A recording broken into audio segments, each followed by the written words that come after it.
के new syllabus से जो बहुत ज़्यादा टॉपिक रेलिवेंस है और जो मैक्सिमम मतलब ज़्यादातर मतलब फिक्स है, क्योंकि ये क्वेश्चन इसमें से एक क्वेश्चन तो आपको डेफिनेटली एग्ज़ाम में देखने को मिलेगा। इसकी तो 100% गारंटी है, ये 100% गारंटी वाला क्वेश्चन है। तो चलिए मैं ये क्वेश्चन पहले देखिए कि मैं आज आपको क्या बताने वाला हूँ। √2, √3 and √5 is a irrational number. ये आपको प्रूव करना है कि ये इरेशनल नंबर है। और ये जो न्यू सिलेबस लॉन्च हुआ है उसमें आप देख लीजिएगा, क्योंकि उसमें एकदम एग्जैक्टली यही लिखा हुआ है कि √2, √3 and √5 is a irrational number. Prove करने का पूरा पूछा है कि ये आपको टॉपिक से पूरा रेलेवेंस है, इसलिए मैं आज आपको ये बताने वाला हूँ कि कैसे √2 मैं आपको √2 का करके दिखा दूंगा। उसके बाद और आप अपने मन से कर लीजिएगा। √3 एंड √5 का सेम उसी पैटर्न पर होगा, उसमें कोई चेंजेस नहीं है। अब ये देखिए, चलिए पहले प्रूफ करना है हमको प्रूफ करना है कि प्रूफ करना है √2 is a irrational number. Irrational, ठीक है। तो मैं प्रूफ करना है तो हम पहले क्या करेंगे, पहले लिखेंगे, मैं हिंदी में बात बताता हूँ कि पहले लिखेंगे माना। पहले हम इरेशनल अपरिमेय सिद्ध करना है, तो मैं पहले इसको परिमेय लेके चलूँगा। अगर ये परिमेय की कंडीशन पूरी नहीं करेगी तो ये अपने आप ही अपरिमेय हो जाएगा। तो देखिए मैं पहले लिख लेता हूँ कि माना √2 एक परिमेय संख्या है। माना √2 एक परिमेय संख्या है। तो अब परिमेय संख्या क्या होती है? परिमेय संख्या जिसे p/q के रूप में लिखा जा सके, where p and q does not equal to 0। तो अब √2, अब आप लिख दीजिए डायरेक्ट √2 इक्वल टू p/q, ठीक है। Where p and q is coprime, सहअभाज्य संख्याएं। सहभाज्य मतलब सहअभाज्य संख्या, ठीक, सहअभाज्य संख्या है। आगे सहभाज्य संख्या हो गई, तो मैं ये लिख सकता हूँ p इक्वल टू √2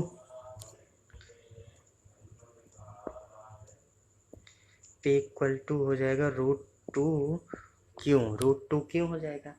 तो अब हम क्या करेंगे कि अब इसका स्क्वायर कर देंगे, स्क्वायर बोथ साइड करेंगे तो हमको मिल जाएगा p² इक्वल टू 2q²।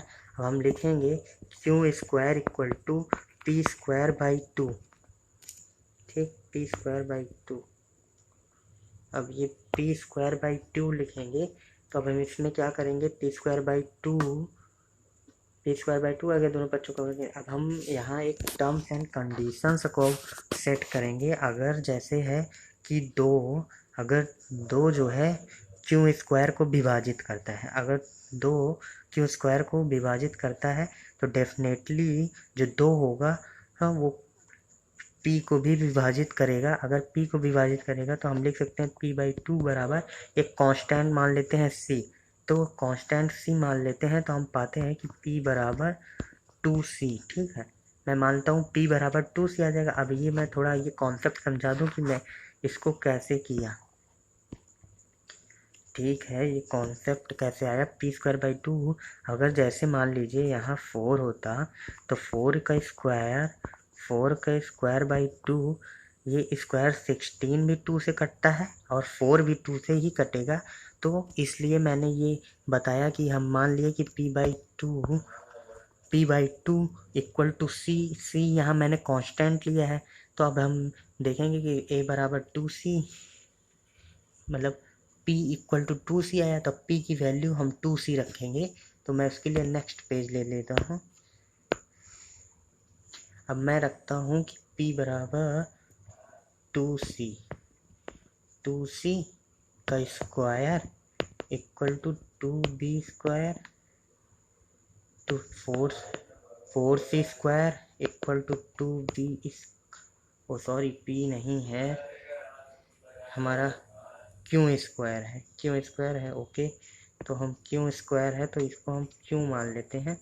तो 2 क्यू स्क्वायर है, ठीक है। 2 2 जा 4, c square equal to q square by 2। अब ये देखिए c equal to q square. अब ये एक टन कंडीशन फिर आ गई कि क्यू स्क्वायर बाई 2।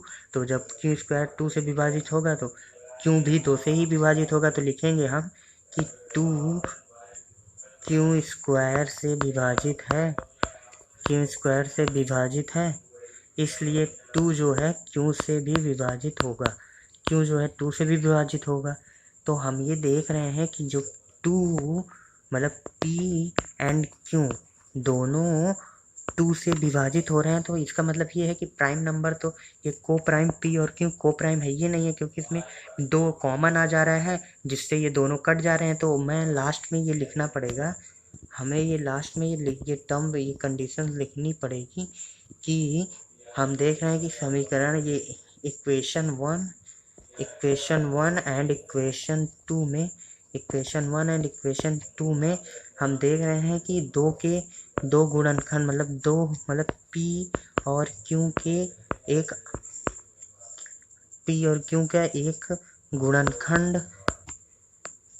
का एक गुणनखंड 2 है। अतः ये पी और क्यू को प्राइम नंबर नहीं है, पी क्यू को प्राइम नंबर नहीं है। जब पी क्यू को प्राइम नंबर नहीं है तो अतः स्पष्ट होता है कि ये परिमेय संख्या नहीं है। तो अतः ये स्पष्ट होता है कि यह एक अपरिमेय संख्या है, ठीक है। ये अपरिमेय संख्या हो गई। तो हमको ये प्रूफ कर दिए। इसमें ये सॉल्व करने का इसका बेस्ट तरीका है, इसके अलावा आपको कोई तरीका नहीं मिलेगा, क्योंकि ये पी और क्यू को हम आप परिमेय लेके चलेंगे। जब कंडीशन परिमेय की फॉलो नहीं करेगी तो ये अपने आप अपरिमेय संख्या हो जाएगी।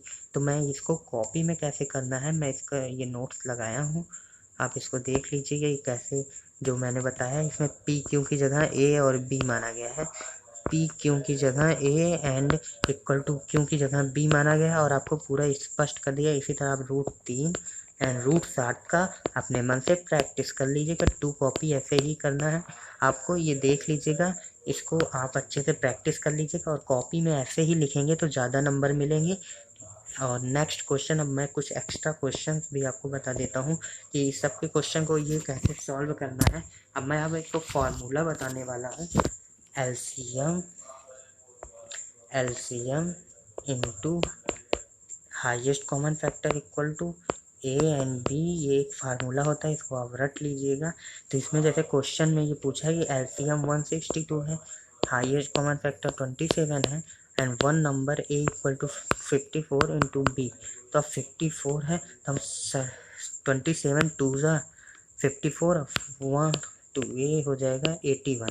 तो मतलब b equal to 81। What is the second number, मतलब सेकंड नंबर b का मान 81, ये आपका आंसर हो जाएगा। इसमें ये सबसे मेन कॉन्सेप्ट क्या है, आपको एलसीएम याद रखना है कि L into H equal to A into B.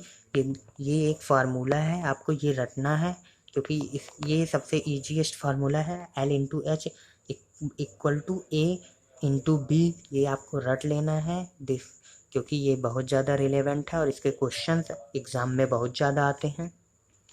अब मैं आपको एक कॉन्सेप्ट और बताने वाला हूँ कि आपको कैसे पता चलेगा कि जो थ्योरेटिकल क्वेश्चन होते हैं उसमें क्या करना है, एलसीएम निकालना है या हाईएस्ट कॉमन फैक्टर निकालना है। तो इस जैसे ये क्वेश्चन दिया गया है कि क्या कह रहे हैं,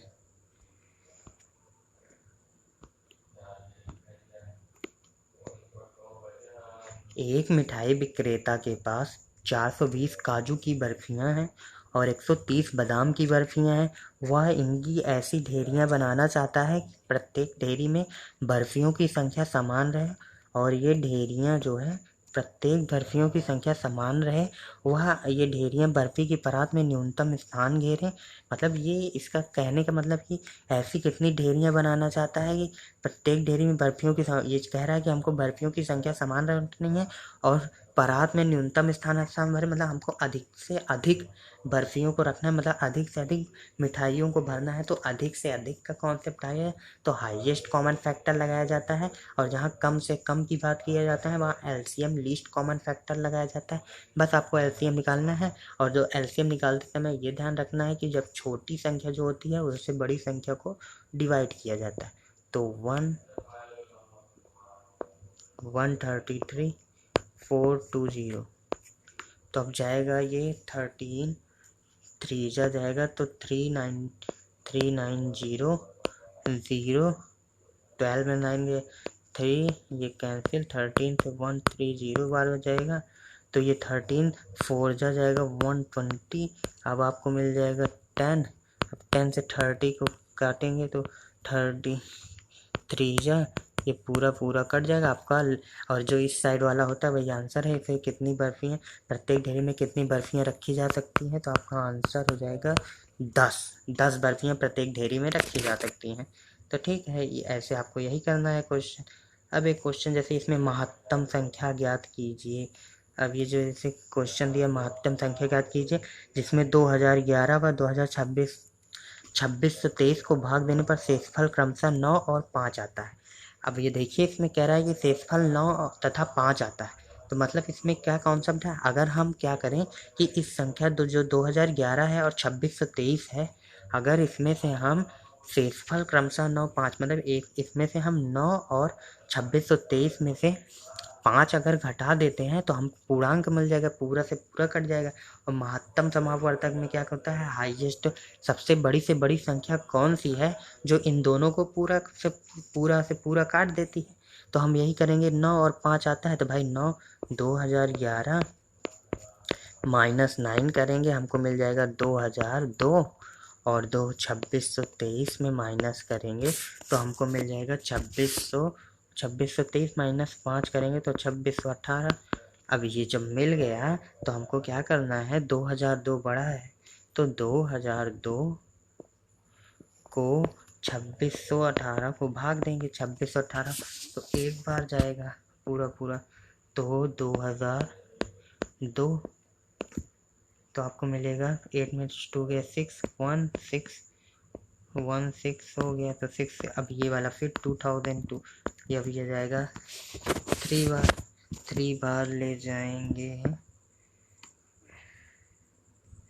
अच्छा ये देखिए 3 बार जाएगा, तो 3 बार जाएगा तो आपको मिल जाएगा 8, हाँ देखिए 6 3 था 18 और 16 3 था 48 होगा, तो 8 मतलब 1848। ठीक, तब इसको डिवाइड करेंगे, मैं ये ऊपर इसको थोड़ा इरेज कर देता हूँ। अब ये डिवाइड करेंगे, आप 12 में से 8 गए तो 4, मतलब 4, 5 बचेगा, 9 में से 4 गए तो 5, और ये 1 आ जाएगा, 9 में से 8 गए 1।